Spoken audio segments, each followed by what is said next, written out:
Okay, die Einschüsse kommen näher. Gerade eben waren ziemlich heftiger, deswegen Zitat Dima, fuck this, wir gehen. Bachmut. Ständiger Beschuss, Tod und keine Hoffnung. Es ist die umkämpfteste Stadt der Ukraine und ziemlich nah an der Hölle auf Erden.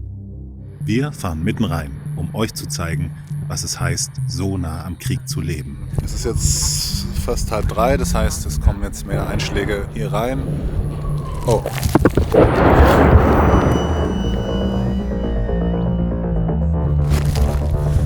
Auf dem Weg nach Bachmut sind wir alle angespannt.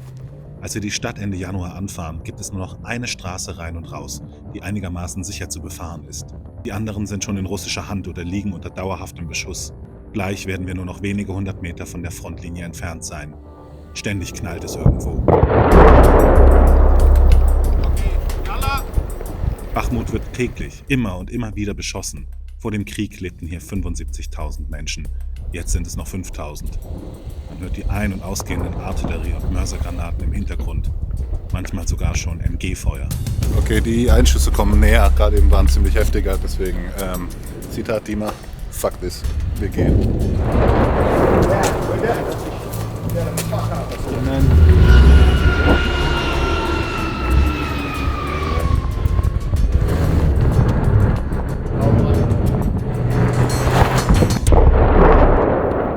Nicht weit von uns entfernt hat ein Einschlag ein Gebäude in Brand gesetzt. Wir begleiten die Feuerwehrleute, die freiwillig hier geblieben sind, um die letzten Menschen in der Stadt zu schützen.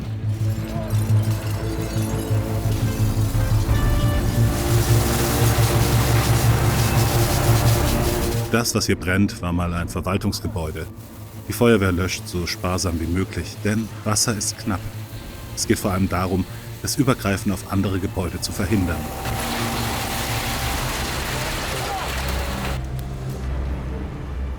Das Feuer brennt mittlerweile immer noch oder wieder. Wir warten jetzt hier gerade, bis die Leute von der Feuerwehr zurückkommen. Die haben nämlich alles Wasser aufgebraucht, was sie in ihren Tanks hatten.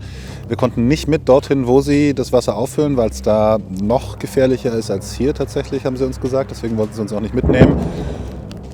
Ja, ihr hört warum. Bachmut fühlt sich gespenstisch an. Es fühlt sich an, als würde die Stadt sterben. Так, страх присутній взагалі постійно, як у мене, так і у мого особового складу. У мене страх більше не за своє життя, а за життя свого особового складу. Коли ми виїжджаємо на місце події, ми трохи настраюємося, але коли ми сідаємо у пожежний автомобіль, там десь хтось пожартував або там друг над другом пожартував, тоді обстановка розряджається. Why are you still here, although we can hear outside there's shelling and there's war all around? Ми з самого початку виконуємо свої службові обов'язки, з початку цього всього. Тому я вважаю, що кожен з нас, людина, яка працює на такій службі, повинна виконувати свої службові обов'язки у повному обсязі.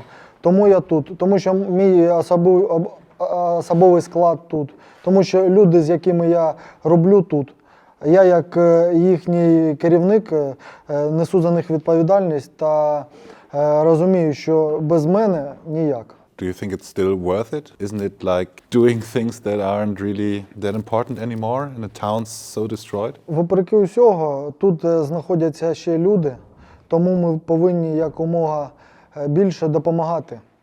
Тому ми це і робимо. Ми допомагаємо, помимо усіх надзвичайних подій, пов'язані з обстрілами, надзвичайних подій, ми ще надаємо допомогу населенню у виді гуманітарної допомоги. Have you ever lost a comrade or team member? Так, був випадок, коли був розбор конструкції внаслідок ворожого обстрілу. Та там працювали рятувальники, приймали заходи щодо деблокування потерпілих та людей, які погибли. Почався повторний обстріл і одного нашого пожежного рятувальника ми втратили. Die Männer der Feuerwehr sind tageweise in der Feuerwache. Sie arbeiten 2 Tage am Stück und leben hier in der Station. Danach nehmen sie 2 Tage frei und fahren aus Bachmut raus, um zumindest ein wenig Ruhe vor dem Krieg zu haben. Denn hier könnten sie ständig von Granaten getroffen werden. Can you tell us what happened here? Вона на той момент, коли був переліт під частину, вона на той момент знаходилась 7 до ворот. Тому ось це наслідки обстрілів. In den Straßen von Bachmut sehen wir nur vereinzelt Menschen. Die meisten sind alt. Jeder hier versucht, so wenig Zeit wie möglich draußen zu verbringen. Zu groß ist die Gefahr, von den Granaten oder ihren Splittern getroffen zu werden. Wir fahren zu einem sogenannten Freiwilligencenter. Es ist in einem Schutzraum im Keller eines Hauses. Der Alltag findet fast nur noch im Untergrund statt. Strom- und Wasserversorgung fehlen, die ganze Infrastruktur gibt es nicht mehr. Hier ist tagsüber die Anlaufstelle für die, die noch hier leben. Hier gibt es die neuesten Nachrichten, Internet, Essen, Wasser und Medikamente. Vor allem finden die Menschen hier eins: Gesellschaft und Gespräche.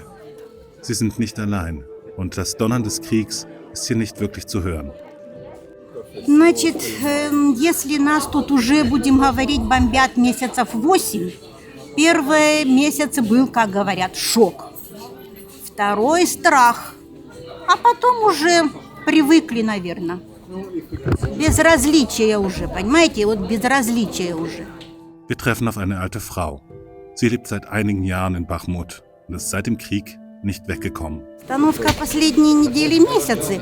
Чего нам не хватает, так это света, воды, ну, отопления, конечно. Ну, мы на это пока и не рассчитываем. Но уезжать мы пока не собираемся. Квартира пока целая, мы в квартире. А пока мы здесь. Продукты есть. Продукты дают гуманитарную помощь везде. Die Menschen hier versuchen, das Beste aus der Lage zu machen und so etwas wie einen Alltag zu schaffen. А сейчас вообще хорошо. Пункт обогрева. Сейчас пошла, приняла душ. Вообще замечательно. Ну, машинки вот включат, постираем. Бахмуту, конечно, помогают. Но желательно, чтобы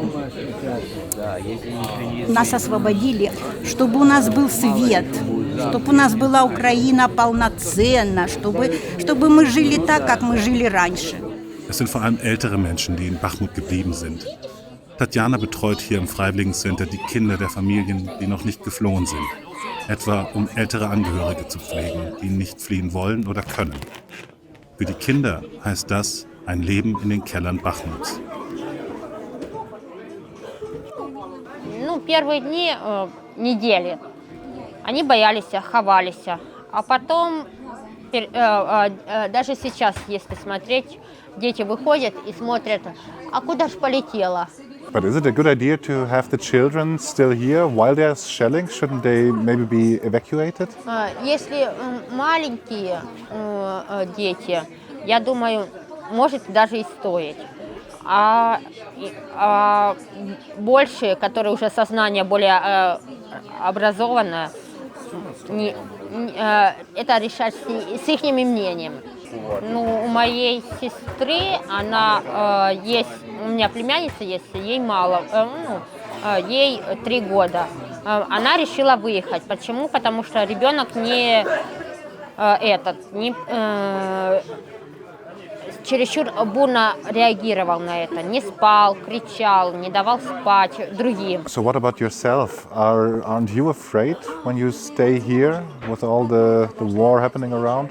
Страшно, когда летит через тебя, уже ты привыкаешь, через твой дом. Страшно, когда, наверное, тогда, когда прилетает через дом. Вот это страшно. Но тогда ты думаешь не только о себе, а думаешь о младших. Вот и все. Milana, die jüngste in der Kindergruppe, braucht viel Aufmerksamkeit. Tatjana kümmert sich mit viel Geduld um sie, aber wie stellt sie sich ihr Leben nach dem Krieg vor? Was wünscht sie sich? Наверное, закончить образование – это одно из, потому что я только бакалавра закончила. И, наверное, собраться со всей своей семьей, отпраздновать мир и отпраздновать все день рождения. Во время этой войны мы никто не праздновал. Наши родственники, они из Северска, Серебрянки, они все повыезжали, ну, большинство повыезжало за границу, чтобы собраться А можно Миланке нужны палочки? Милана, тихо, тихо! Спокойно! Остановись! Okay, es ist gerade der Strom ausgegangen. Das passiert hier ab und zu. Все, включили свет. Вот. Опять у кого переноска? Балуется перенос. Выключите переноску. Милана, тихо. Тихо.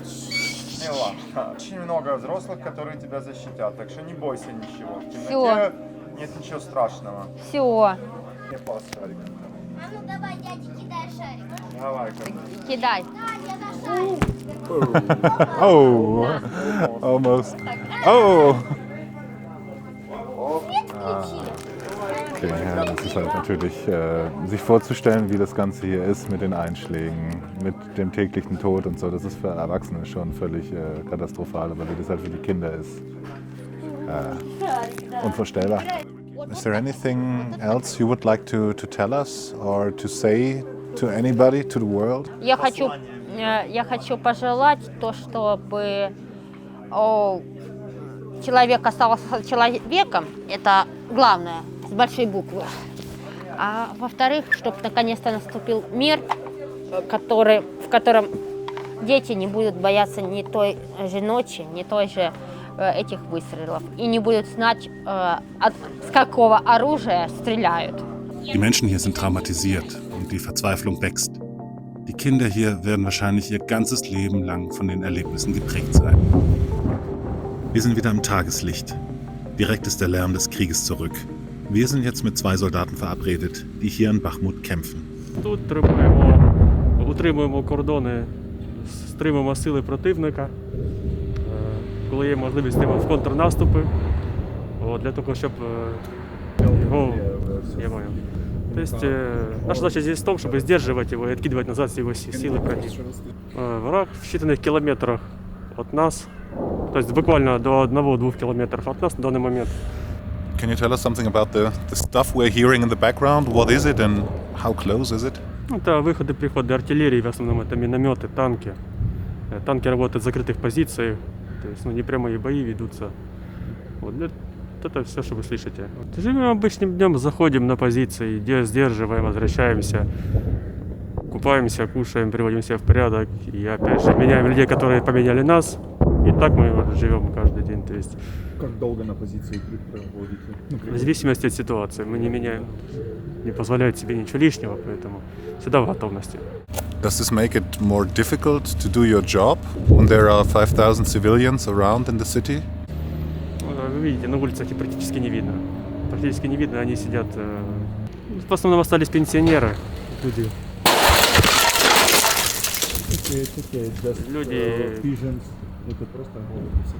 Люди, которым некуда переехать. Возможно, они просто не хотят бросать свои дома и чисто ради этого остаются. К ним приезжают гуманитарные грузы, привозят им гуманитарный груз. What was your worst experience while serving in this war? Это, наверное, полугородские бои. Бои, вот, скажем так, в домах, в городской местности это самое тяжелое. Это очень изматывает, требует большой концентрации, обученности личного состава. То есть вот это вот большие затраты энергии, внимательности, боекомплекта. You really don't feel anything, even if you lose friends or something like that? Can you switch off your emotions completely? Абсолютно. Сначала переживаем за тех, кто живой остался, а потом уже за остальных. What do you think will happen in the next step of this war, especially here in Bakhmut? Думаю, они усилят давление на Бахмут, потому что он так уже в полукольце, ну, сами видели, может, по карте. Они будут усиливать давление для того, чтобы нас выбить с этих позиций. Do you think it's all worth it? Like, not the war in general, but this particular battle? Здесь теряет как много людей мы, так много людей теряет противник. То есть Битва за город, возможно, имеет смысл, которого я не знаю, понимаете. Aus höheren Militärkreisen haben wir erfahren, dass die russischen Truppen hier in Bachmut zwar viele Verluste erleiden, aber dass die Stadt an sich wohl wenig strategische Bedeutung hätte. Es sei vielmehr ein politisches Ziel, die Stadt zu halten, solange es eben geht. Einige Soldaten nennen sie auch den Fleischwolf, weil die Kämpfe so hart und brutal sind, weil so viele Menschen hier sterben. Und weil die Stadt einfach komplett zerstört wird. Es ist jetzt fast 2:30, das heißt, es kommen jetzt mehr Einschläge hier rein und vorher haben wir auch einen relativ nahen gehört. Und deswegen schauen wir jetzt, dass wir ein bisschen außerhalb kommen und schauen uns auf jeden Fall uns jetzt mal das Riesenrad hier an, das so ein bisschen ein Wahrzeichen war und jetzt halt eben auch ein Wahrzeichen für die Zerstörung hier in Bachmut. Oh.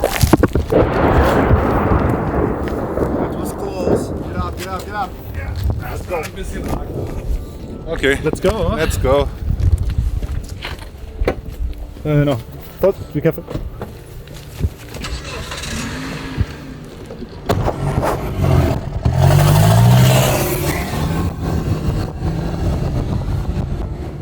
Das hat uns nochmal gezeigt, das ist für die Menschen hier Realität, jeden Tag.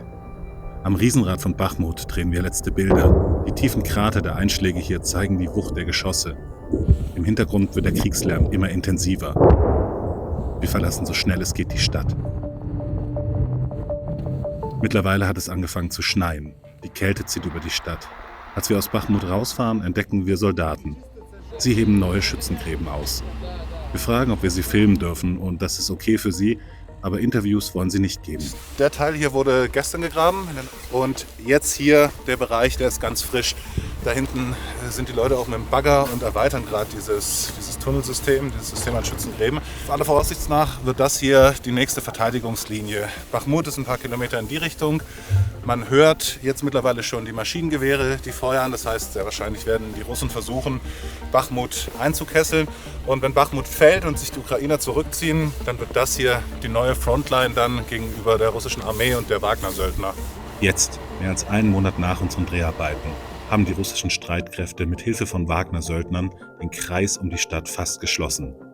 Es waren vielleicht die letzten Tage von Bachmut in ukrainischer Hand.